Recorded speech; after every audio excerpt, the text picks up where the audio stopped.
Hello everyone. आज है 26 सितंबर और आज की इस क्लास में हम डिस्कस करेंगे 26 सितंबर से बनने वाले करंट अफेयर के सभी इंपॉर्टेंट क्वेश्चंस। इसके पहले एक करेक्शन हम कर लेते हैं।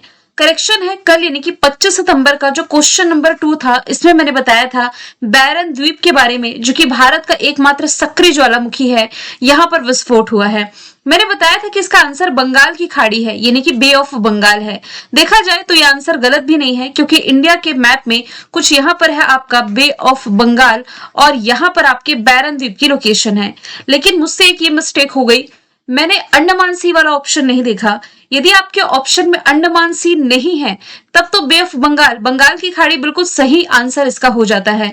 लेकिन यदि अंडमान सागर ऑप्शन में है तो इसका पास का आंसर सबसे अंडमान सी ही होगा। इसलिए टेलीग्राम क्विज में मैंने ये करेक्ट कर दिया था और इंस्टाग्राम पर जो मैं पोस्ट शेयर करती हूँ इसमें भी मैंने अंडमान सागर का ही ऑप्शन लिया था और कमेंट बॉक्स में भी पिन किया था, तो इसे आप सही कर लेंगे।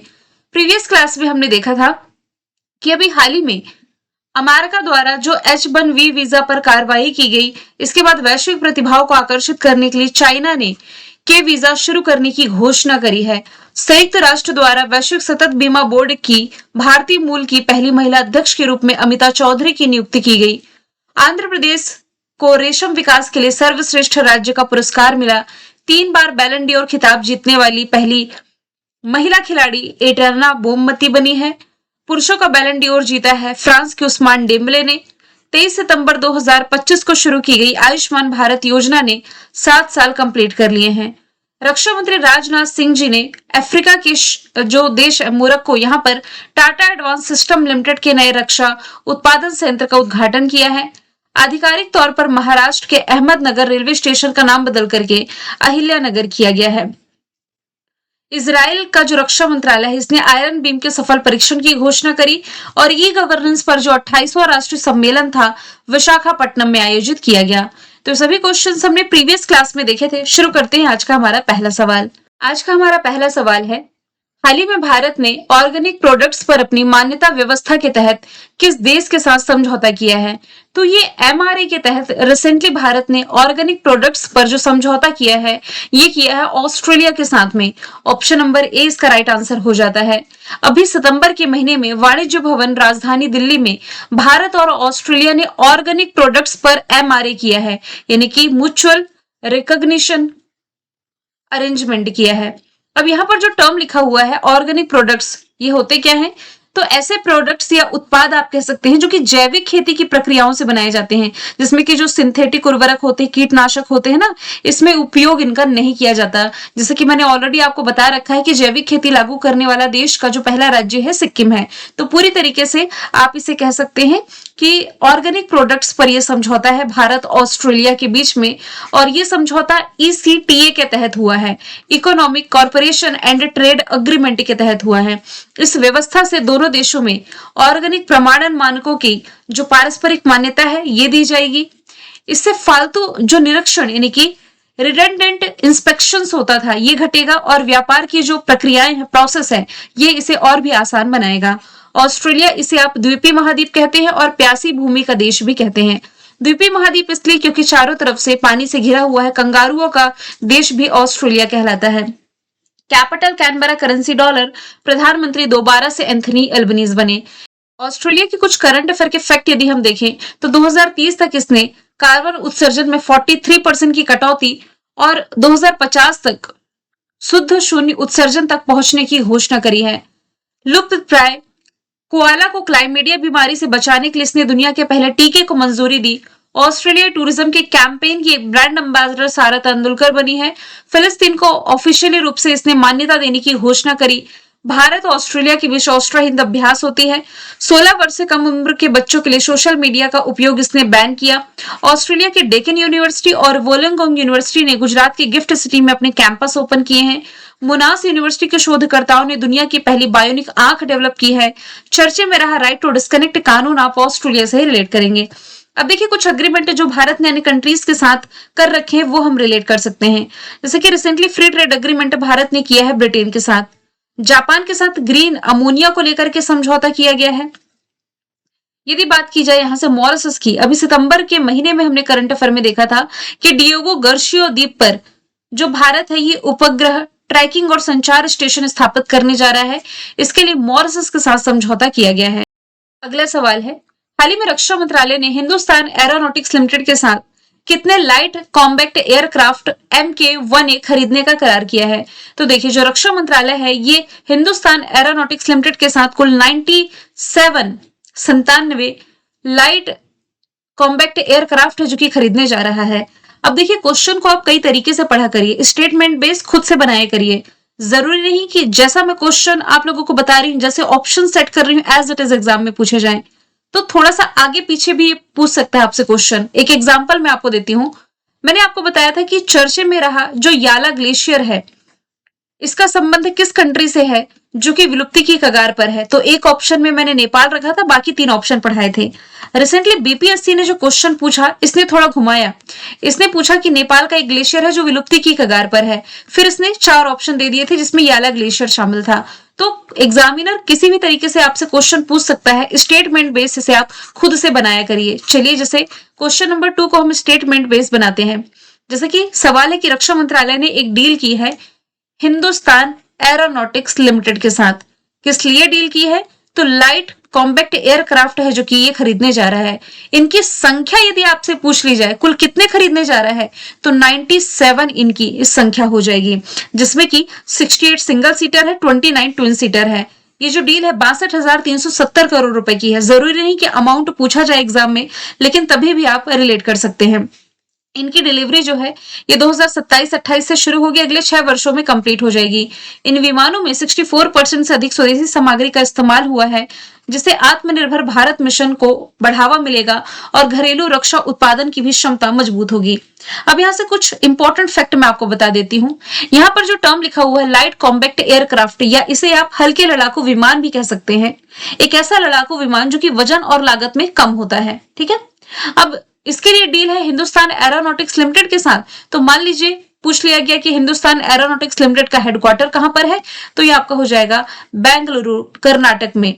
यदि आप करंट से रिलेट करेंगे ना, हालांकि करंट का सवाल नहीं है, ये है 2023 का क्वेश्चन, लेकिन आपके एग्जाम में 2 साल के भी करंट अफेयर पूछे जा रहे हैं, तो मैं बता देती हूँ। फरवरी 2023 में प्रधानमंत्री नरेंद्र मोदी जी ने कर्नाटक के तुमकुरु में इसी हिंदुस्तान एरोनॉटिक्स लिमिटेड का जो सबसे बड़ा हेलीकॉप्टर मैन्युफैक्चरिंग यूनिट थी, इसका उद्घाटन किया था। सवाल नंबर 3 है, हाल ही में किस सुपर टाइफून ने ताइवान, हांगकांग, फिलीपींस और दक्षिण चीन में यानी कि एशिया के इन पार्ट्स में भारी बाढ़ और बुनियादी ढांचे को नुकसान पहुंचाया है? आंसर इसका हो जाएगा टाइफून रागासा। ऑप्शन नंबर ए इसका राइट आंसर हो जाएगा। इसके कारण ताइवान में 17 लोगों की मौत हुई, 18 घायल हुए। दक्षिण चीन में लगभग 20 लाख लोगों को सुरक्षित स्थान तक पहुंचाया गया है। मौसम ब्यूरो ने रागासा को तूफानों का राजा कहा है। इस साल का सबसे शक्तिशाली तूफान इसे माना गया है। ये एक फिलिपिनो शब्द है जिसका मतलब होता है जुनूनी। अब देखिए, इसका नाम है, मतलब ये सुपर टाइफून है। टाइफून के भी कई प्रकार होते हैं, तो ये जो टाइफून रागासा है इसे सुपर टाइफून कहा गया है। क्यों? यहाँ पर कुछ साइक्लोन के टाइप मैंने मेंशन किए हैं। एक होता है साइक्लोनिक स्टॉर्म, इसमें जो हवा की मैक्सिमम स्पीड है ये बहुत ज्यादा तो नहीं, 62 से 88 किलोमीटर पर आवर की होती है, यानी कि कम घातक होता है ये। फिर इससे एडवांस होता है सीवियर साइक्लोन, इसमें जो हवा की गति होती है 89 से 120 किलोमीटर तक की होती है। तो ये नावों के लिए और जहाजों के लिए खतरनाक होते हैं, समुद्री क्षेत्र में आप कह सकते हैं। इससे थोड़ा एडवांस चले तो वेरी सीवियर साइक्लोन होता है, 118 से 165 किलोमीटर प्रति घंटे की रफ्तार से इसमें हवाएं चलती हैं, और ये साइक्लोन जमीन की ओर बढ़ने पर जनधन को हानि पहुंचा सकते हैं।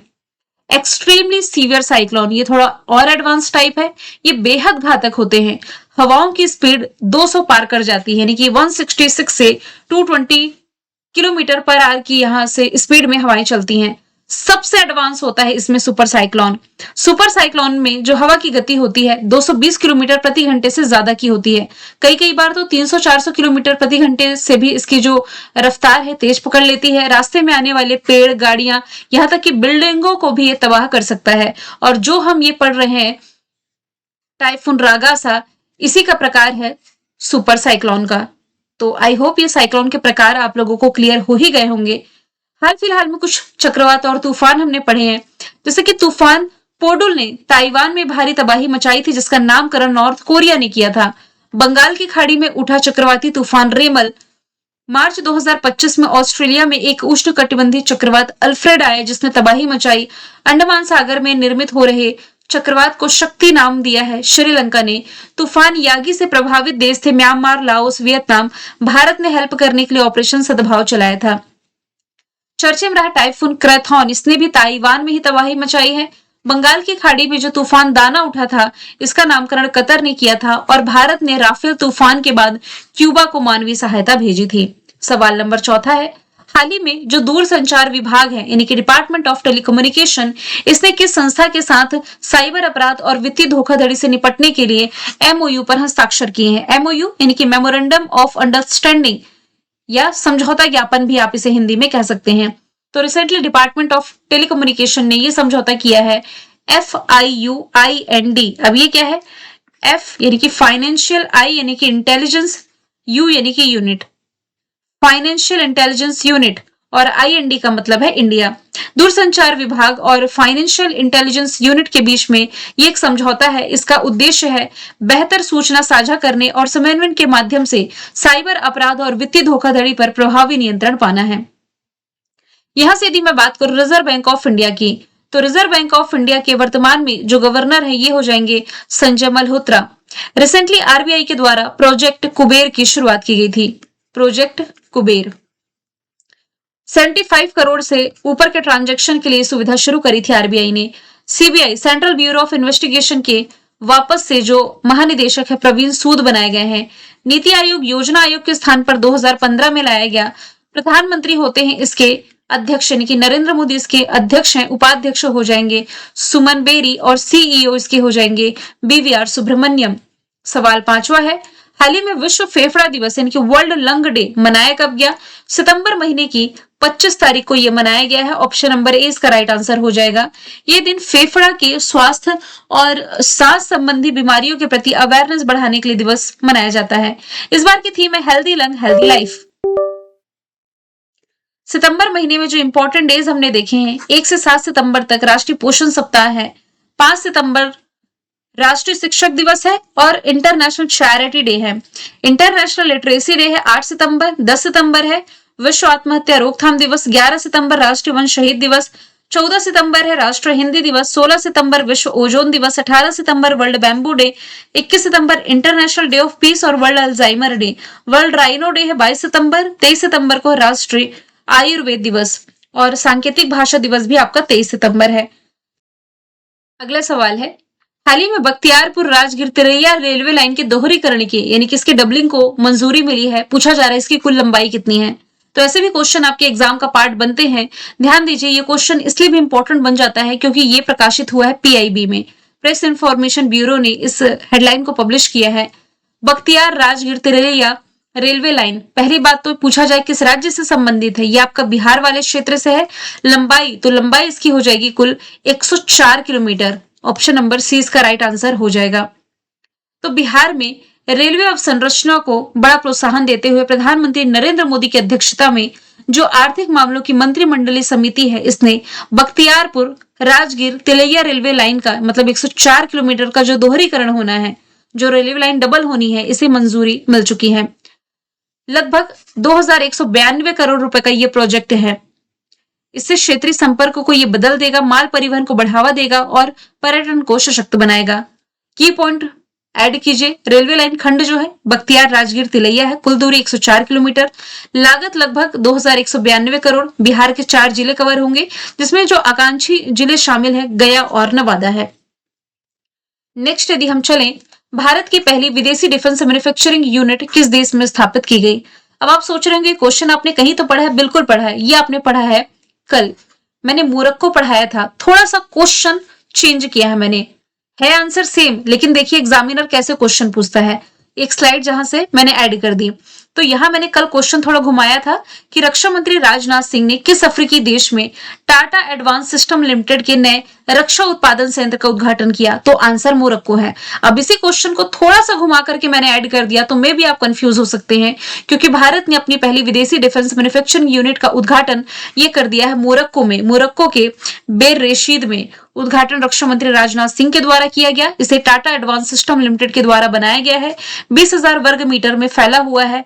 इंपॉर्टेंट ये है, मोरक्को की सबसे बड़ी रक्षा निर्माण इकाई है। ये कदम भारत की वैश्विक रणनीतिक पहुंच और रक्षा निर्यात महत्वाकांक्षाओं को एक नई दिशा देगा। मोरक्को को मैप के थ्रू कल भी हमने देखा था।